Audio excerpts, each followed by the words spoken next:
আমরা বিকেল বিকেল হচ্ছে বেরিয়ে পড়লাম বোনের মেয়ের শাশুড়িকে দেখার জন্য। সে অনেক অসুস্থ। তো এখানে হচ্ছে সূর্যটা মানে ডুবে যাওয়ার সময় অনেক সুন্দর লাগছিল, ওই জন্য ক্যাপচার করে রাখলাম। তো এই যে আমার ঝুমিলা বলি, সে এদিক ওদিক কোমর দোলাচ্ছে, নাচ করছে, যে সে যে কী যে করে, এত দুষ্টু বেবি সে। আর আমিও চারপাশটা হচ্ছে ঘুরে ঘুরে দেখছিলাম।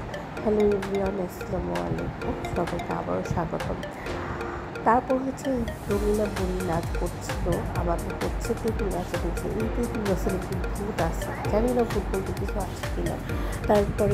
তারপরে হচ্ছে ভয় লাগে। তো 4-5টা ভিডিও করতে করতেই যে আমাদের আর একটা রঙিলা বুড়ি আসছে হাঁটতে। তো আমরা ভ্যানে উঠে গেলাম, আমি, নানু, মামুনি, ও আমার বুড়ি।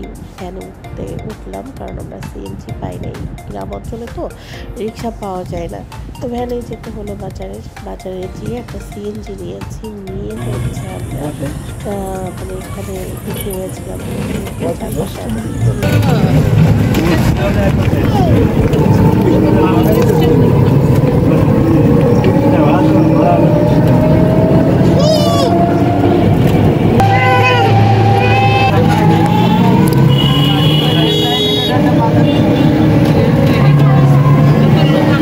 বুড়িটা কথা বলছে, আর আমার নাম তো সারাদিনই পান খেতেই থাকে। ওনার মানে পানের কোনো বিশ্রাম নাই। তো যাই হোক, সবাইকে ধন্যবাদ আমার ভিডিওটা দেখার জন্য। আমাদের পাশে এভাবেই থাকবেন।